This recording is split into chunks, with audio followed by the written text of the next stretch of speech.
નમસ્તે મિત્રો.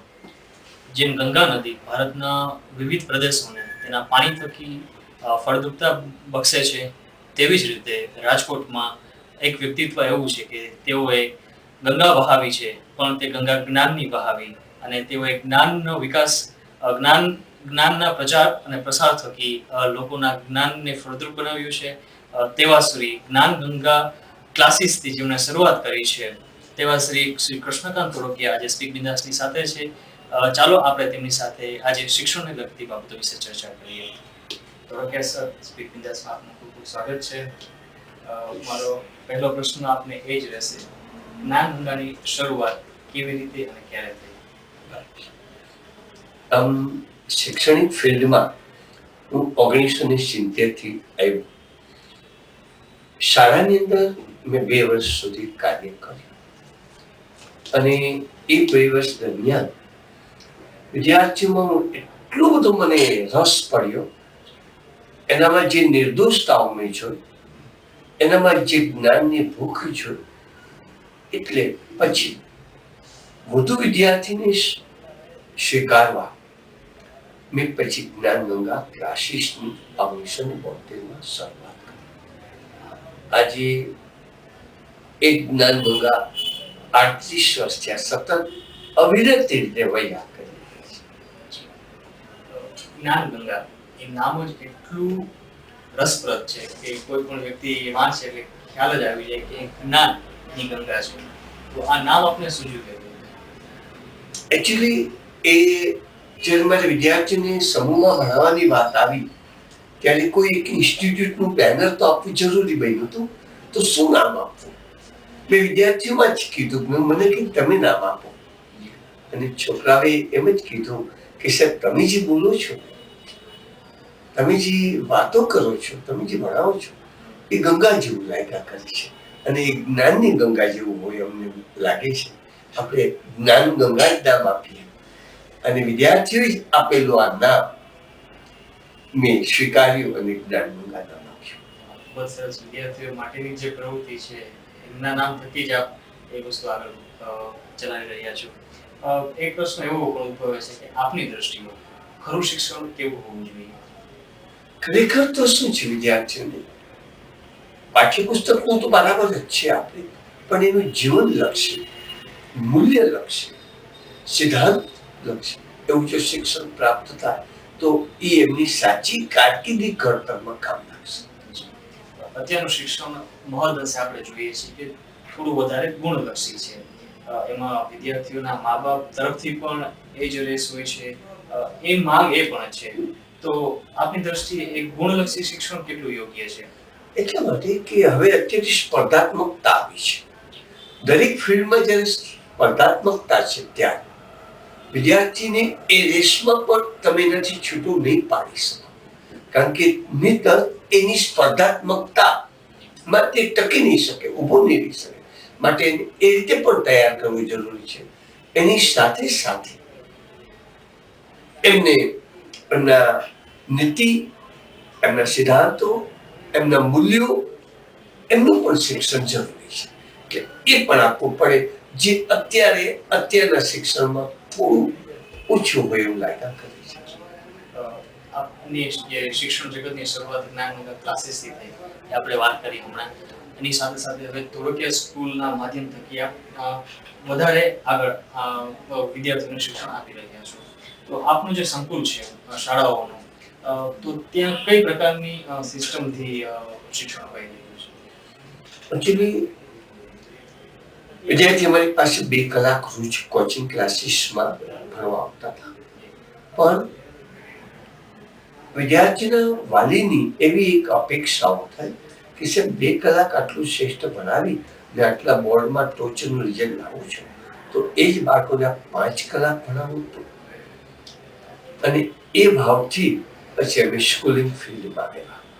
અમે સ્કૂલ 5 કલાક ભણાવવા માટે અમે ચાલુ કરી અને એમાં પ્રવેશતા જે થોડીક કોચિંગ ક્લાસીસની મર્યાદાઓ હતી એ દૂર થાય અને અમારી પાસે બાળક સંપૂર્ણ રીતે અમારી સાથે જોડાયેલો રહ્યો. એટલે અમે ગુણવત્તાની સાથે સાથે એમનું સિદ્ધાંતની, એના મૂલ્યોની, એમના ચારિત્ર ઘડતરનું પણ શિક્ષણ આપી શક્યા છે. એટલે એ અમારે માટે બહુ જમા પાસું અથવા તો અમને ગમતું પાસું ભાઈ. એવું કહી શકાય કે વિદ્યાર્થીનું ખરેખર જે ઘડતર થવું જોઈએ એ શાળા થકી વિશેષ થઈ શકે. શિક્ષકોને આપણે હંમેશા માતા પિતા પછીનું સ્થાન આપતા હોઈએ છીએ. તો આપની દ્રષ્ટિએ એક શિક્ષકનું એક વિદ્યાર્થીના ઘડતરમાં એનો રોલ શું હોઈ શકે? શિક્ષક જ વિદ્યાર્થીને આખી જીવન માટેની એક દિશા નક્કી કરી આપતો હોય છે. જો શિક્ષક પોતાના ક્ષેત્રમાં કોઈ પણ રીતે નિષ્ફળ ગયો હોય તો એના વિદ્યાર્થીને એની અસર પડે છે. માટે એની કારકિર્દીમાં શિક્ષકનો રોલ બહુ જ મહત્વનો હોય છે. અને એ રોલ જેટલો શ્રેષ્ઠ રીતે શિક્ષક ભજવે એટલા એમના બાળકો પણ શ્રેષ્ઠ રીતે તૈયાર થાય છે. આપ શિક્ષણ આપી રહ્યા છો. એક પ્રશ્ન એવો પણ ઉઠે છે કે આજે આપ જે કંઈ છો એક વ્યક્તિ તરીકે, તો એવું શું છે કે જે શિક્ષણે આપને આપ્યું છે? ખરેખર તો મને જે આપ્યું છે એ બાળકોએ પ્રેમ આપ્યો છે. મને સમાજે, વાલીઓએ, બાળકોએ મને એટલો બધો પ્રેમ આપ્યો છે કે જે એ મારી મોટી મૂડી બની ગઈ છે એમ કહું તો ચાલે. આજના દિવસે મને કામ કરવાનો જે આનંદ આપતો હોય છે એ આનંદ એ મને બાળકો થકી પ્રાપ્ત થયો છે. થોડી વાત આપના વિદ્યાર્થી જીવન વિશે પણ જાણવાની ઈચ્છા કરી. વિદ્યાર્થી જીવન આપનું કેવું રહે? ના, મારા વિદ્યાર્થી જીવનમાં પણ હું હંમેશ આગળ હતો. મારું પ્રાથમિક શિક્ષણ અને હાઈસ્કૂલનું શિક્ષણ માળિયા હાટીના, જે જુનાગઢ જિલ્લામાં કેશોદ પાસે આવેલું છે, ત્યાં મેં મેળવેલું. હાઈસ્કૂલ જીવનમાં પણ મારા જે ગુરુદેવો હતા એ મને બહુ જ મદદરૂપ હતા. કહું તો ચાલે કે એઓના મારી ઉપર 4 હાથ હતા. એમની પાસેથી તો મેં શ્રેષ્ઠ રીતે મેળવ્યું છે. ઉપરાંત મારી ઘણી બધી મર્યાદાઓમાં તેઓ મને ખૂબ ઉપયોગી થઈ. એ મર્યાદાઓની બહાર મને કાઢ્યું. અને આજના દિવસે જે કંઈ હું બોલું છું એ ફક્ત મારા શિક્ષકોને કારણે છે એમ કહું તો ચાલે. 10મા ધોરણ પછી એ સમય એસએસસી 11મું ધોરણ હતું. અને 11મા ધોરણ પછી મારા ગામમાં આગળ અભ્યાસની તક નહોતી. લોકો નજીકના સેન્ટરમાં જતા અને ત્યાં જે અભ્યાસ કોલેજનું મળતું, આર્ટ્સ હોય કે કોમર્સ હોય કે એવું તેઓ સ્વીકારી લેતા. 11મા ધોરણ પછી બહાર મોકલવાની કે કોલેજમાં શિક્ષણ આપવાની એ સમય એટલું મારા પરિવારને પણ ખ્યાલ નહોતો. એનાથી વિશેષ એવો કોઈ અભિગમ પણ નહોતો. પરંતુ એવા સમયે બધા જ મારા હાઈસ્કૂલના શિક્ષકોએ મારા પિતાશ્રીનો મળવા આવ્યા અને એમ કીધું કે આપનો દીકરો ખૂબ આટલો હોશિયાર છે, તો શું કામે એમને આગળ ભણવા નથી મોકલતા. એવોએ મારા પિતાશ્રીને ખૂબ જ પ્રોત્સાહિત કર્યા અને મને બહાર ભણવા મોકલવા માટે એમની પાસે એમને અનુમતિ મેળવી આપી. અને પછી હું બહાર નીકળો અને આજે અહીં તમારી પાસે ઉભો છું. પણ એ બધા જમાં એ મારા શિક્ષકોનો ફાળો છે. જો એ સમયે મારા શિક્ષકો મારા પિતાશ્રીને સમજાવી ન શક્યા હોત, એમને મારા ધંધામાં કે મારા પરિવારની જેટલી જરૂર છે એના કરતા સમાજની વધુ જરૂર છે એવું તેઓ જો સમજાવી ના શક્યા હોત તો કદાચ અહીં ના પણ પહોંચ્યો. દોરડિયા સાહેબ, એવું પણ અમને ખ્યાલ છે કે આપ જ્યારે ભણતા ત્યારે એક હોશિયાર વિદ્યાર્થી તરીકે સારું ભણતા, સાથે સાથે અન્ય વિદ્યાર્થીઓને પણ ભણાવતા. તો એના વિશે થોડી માહિતી. સ્કૂલની અંદર જે વિવિધ પ્રવૃત્તિઓ થતી એ દરેક પ્રવૃત્તિઓમાં હું ભાગ લેતો.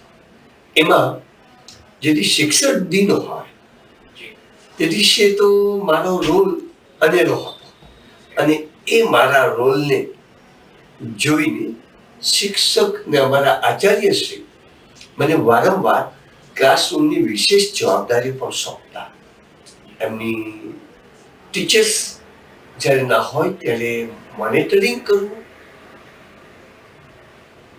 નબળા બાળકોને શીખવાડવા, એમને પૂરક સાહિત્ય તૈયાર કરાવી આપવું, આ બધા જ કામ મને સોંપવામાં આવતા અને એ મારા રસના હતા. એટલે એટલું ત્યાં સુધી કે ઇવન રિસેસની અંદર અન્ય બધા બાળકો જ્યારે મેદાનમાં રમતા હોય ત્યારે હું મારી સાથે 5-10 મિત્રોને લઈ અને એમને શીખવાડવામાં વ્યસ્ત હોઉં.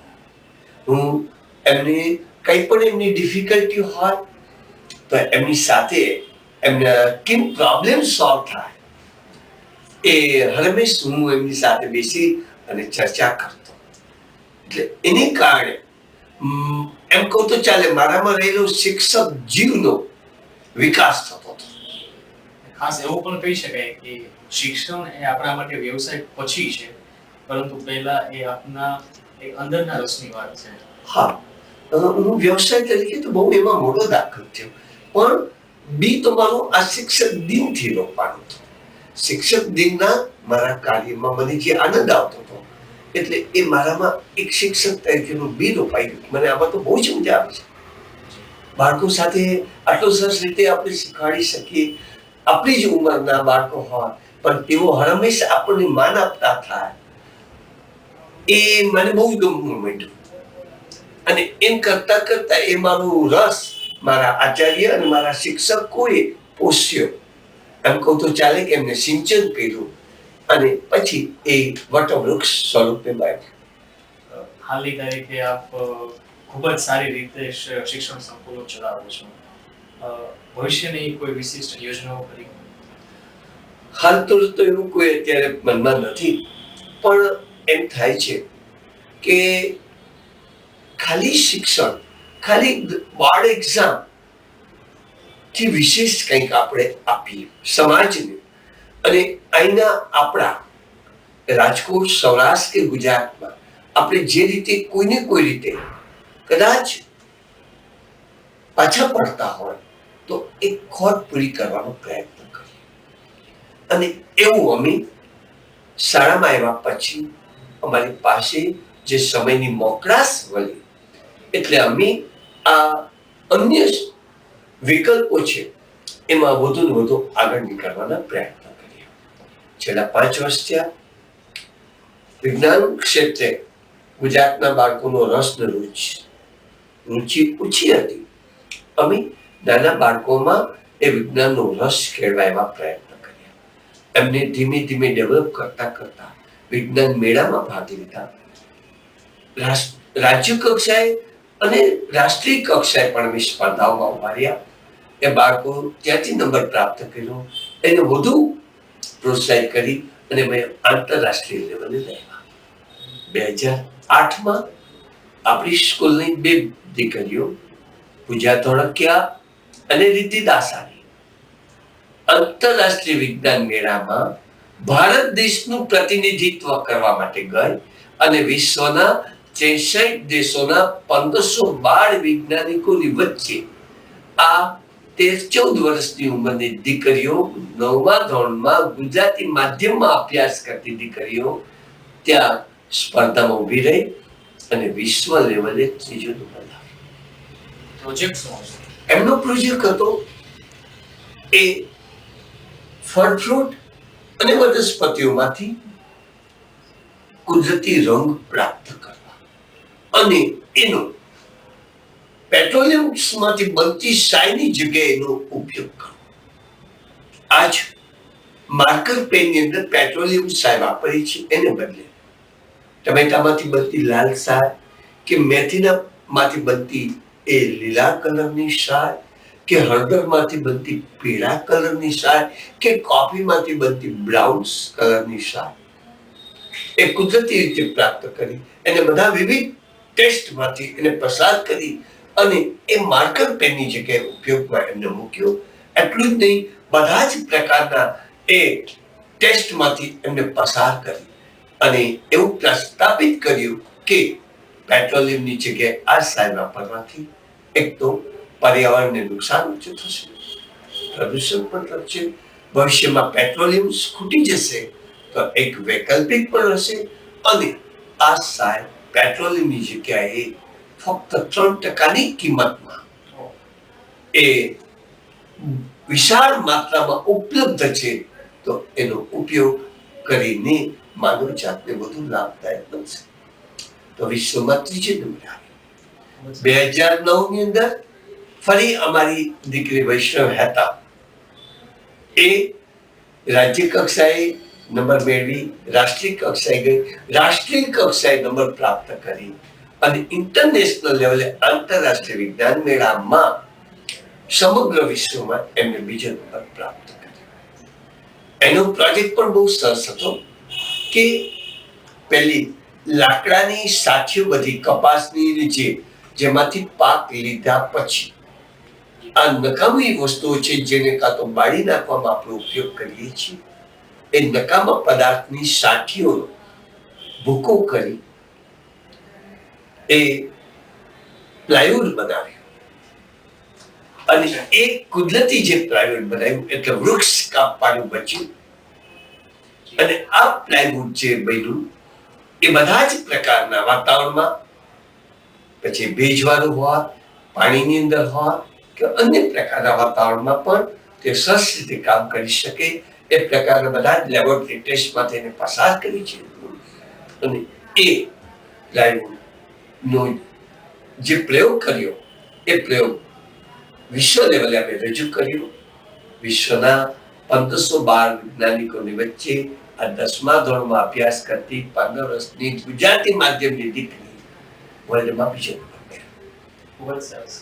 એટલે વિશ્વ લેવલે પણ આપણા બાળકોમાં, બહુ ફ્રેન્કલી કહું તો આપણા બાળકોમાં ટેલેન્ટ પડેલું છે, પણ એ ટેલેન્ટને કોઈ ચોક્કસ દિશા નહોતી અને એને કોઈ એવું પ્રોત્સાહન નહોતું.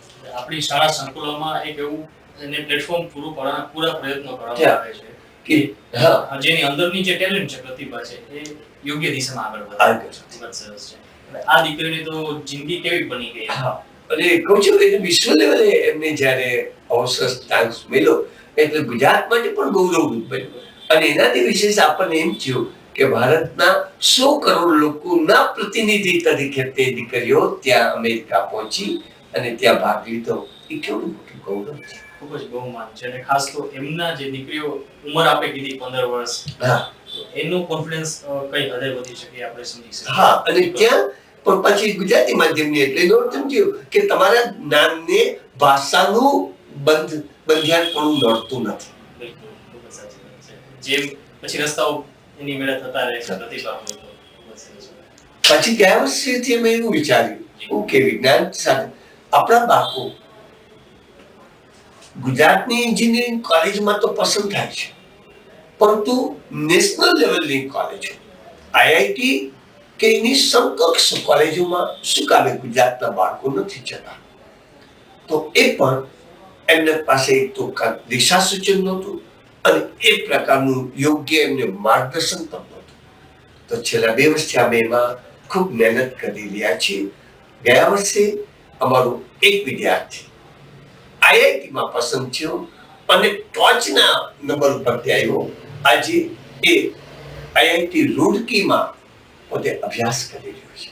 એટલે ગુજરાતી માધ્યમના બાળકોનું જે આઈઆઈટીમાં પસંદ થવાની જે મર્યાદાઓ હતી એને દૂર કરવાના અમારા આ પ્રયત્નો અને આ વર્ષે કદાચ વધુ બાળકો એમાં જશે અને પછીના 5 વર્ષમાં અમારે એને મલ્ટીપ્લાય કરીને બહાર મોકલવા છે. સ્પીક બિંદાસની ખૂબ ખૂબ શુભેચ્છા કે આપનું જે વિઝન છે એ ખરેખર સાકાર થાય અને વિદ્યાર્થી મિત્રો ખૂબ જ આગળ વધે. હવે એવું મારો હજી ત્રીજો અભિગમ છે કે વહીવટી સેવાઓમાં પસંદ નથી થતા. IAS, IPS, IRS, IFS. તો એનું એક પણ કારણ એમની કદાચ એ પ્રત્યેની સભાનતા ઓછી હોય એમના માટેની સ્પર્ધાત્મકતાઓમાં પણ તેઓ ના જોડાયેલા હોય એને કારણે તો આવતા વર્ષથી અમે અમારી શાળામાં આઈએએસ ની ક્લબ શરૂ કરી રહ્યા છીએ અને 8મા ધોરણથી એ અમારા બાળકોને અમે એને રીતસરનું આઈએએસ માટેના લેક્ચર્સ આપીશું અને એમ કરતા કરતા 5 વર્ષે 7 વર્ષે એ બાળક આઈએએસ માટેનો પૂરતો સક્ષમ બની જશે અને કદાચ આ ગુજરાતીઓ માટેનું જે એક ખોટ છે અથવા કહેવાપણું છે કે ગુજરાતના વિદ્યાર્થીઓ આઈએએસમાં બહુ ઓછા છે એ પણ દૂર કરવાનો સારા મેક્સિમમ પ્રયત્ન કરશે. ખૂબ જ સરસ. એક બીજો પ્રશ્ન એ પણ થાય છે કે આપણે જે ચર્ચા કરી તેમાં પ્રતિભાની વિશેષ ચર્ચા આપણે કરી, તો એવા વિદ્યાર્થીઓ હોઈ શકે કે જેઓ પ્રતિભા તેનામાં ખૂબ જ સારી હોય, પણ અત્યારનું શિક્ષણ આપને તો ખ્યાલ છે કે મોંઘું છે, બધાને પોસાય તેવું નથી. તો શું આપણી શાળા જે છે એ એવા વિદ્યાર્થીઓને કોઈ પણ રીતના સહાય કરે છે જે ભણવામાં હોશિયાર છે પરંતુ પૈસાના હિસાબે ક્યાંક ને ક્યાંક અટકે છે? હા, સવાલ એવો છે કે જેમને આગળ ભણવું છે, જેની પાસે સ્કિલ પડેલી છે, એમને કોઈ આવું આર્થિક બંધન નડવું ના જોઈએ. એટલે અમે અમારા લેવલે અમારા જ કિસ્સાઓમાં જેટલું ધ્યાનમાં આવે છે એવા ચોક્કસ એ બાળકોને શાળા તરફથી શક્ય એટલી સ્કોલરશીપ આપીએ છીએ જેથી એમની આગળ ભણવા માટેના રસ્તા બંધ ન થાય. આનાથી વિશેષ રાજકોટમાં ઘણી બધી સેવાભાવી સંસ્થાઓ છે, પૂજી કૃપાણી ટ્રસ્ટ અને અન્ય ટ્રસ્ટો. આ ટ્રસ્ટો આવા સારા બાળકોને કે જેઓ ઝૂંપડપટ્ટીમાં રહેતા હોય પણ એ ઝૂંપડપટ્ટીમાં પડેલું કમળ હોય કે પડેલો હીરો હોય તો એવા બાળકોને ગોતીને દર વર્ષે આવા 10 બાળકો અમને આપે છે, જે અમે શાળાને દત્તક લઈ છે અને સંપૂર્ણ રીતે એમની જવાબદારી સ્કૂલ સ્વીકારે છે. ખૂબ જ સરસ. બીજો પ્રશ્ન એ પણ છે કે આપ આટલું બધું સંભાળો છો એટલે આપનું જે સમયપત્રક છે ખૂબ જ વ્યસ્ત હોવાનું, સવારથી સાંજ ક્યાં પડતી હશે એ કદાચ આપને ખ્યાલ ના આવતો હોય, આપના જમવાના સમયમાં ફેરફાર થતો હોય, આપના સામાજિક કાર્યક્રમોમાં પહોંચવામાં પણ દોડાદોડી થતી હોય અને સાથે સાથે આપનું જે શૈક્ષણિક સંકુલ ચલાવો છે એમાં પણ હોય, તો શું આપના પરિવારને આપ પૂરતો સમય ફાળવી શકો છો? થોડી એ મર્યાદાઓ આવે છે. મારા પરિવારને હું પૂરતો સમય નથી ફાળવી શકાતો અને હું નિખાલસ રીતે કહું તો ઘણી વાર ઘરે જાઉં ત્યારે થાકેલો પણ હોઉં છું. એટલે ઘરની વ્યક્તિ સાથે જે રીતે મારે જોડાવું જોઈએ એ રીતે નથી જોડાઈ શકતો. આ એક મારી મર્યાદાઓ મને નડી રહી છે. હવે એમાંથી મને કોઈ અત્યારે તો રસ્તો નથી સૂચતો. પણ પરિવારની આપણે પરિભાષા થોડી બહોળી કરીએ તો એવું કહી શકીએ કે એક પરિવારના થોડાક ભોગે આપ વિશાળ પરિવારને આપની સેવાનો મોકો આપી રહ્યા છો. મિત્રો, આપણે ધ્રુવગિયા સર સાથે શિક્ષણને લગતી ઘણી બધી વાતો કરી, તેમાંથી ઘણી બધી માહિતીસભર વાતો કરી, એવી વાતો કરી કે વિદ્યાર્થી મિત્રોને પ્રેરણા મળતી રહે. તો આપણે ધ્રુવગિયા સરને જતા જતા એક ખાસ વિનંતી એ પણ કરીએ કે તેઓ તેમના તરફથી તેમના અત્યાર સુધીના શિક્ષણના બહોળા અનુભવોના ભાથા સ્વરૂપે વિદ્યાર્થી મિત્રોને એક કોઈ ખાસ સંદેશ આપે કે જે તેમના જીવનમાં પ્રેરણામય બની રહે અને તેમને જીવનમાં આગળ વધવા પ્રેરતો રહે. વિદ્યાર્થી પોતાની ચોક્કસ દિશા અને કારકિર્દી નક્કી કરવી છે અને એ કારકિર્દીને અનુરૂપ એમને પોતાનો અભ્યાસ અને પોતાની મહેનતને મોડ આપવું જોઈએ.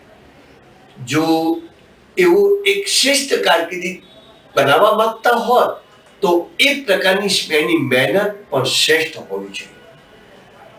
એવા સમય જ્યારે એમનો અભ્યાસકાળ હોય ત્યારે એમના મોશોક, એમનો આનંદ કે અન્ય પ્રવૃત્તિઓને થોડીક કંટ્રોલ કરીને એને અભ્યાસને વધુ પ્રાધાન્ય આપીને જો તે મહેનત કરશે તો જીવનમાં તે ટોચ પર પહોંચી શકશે.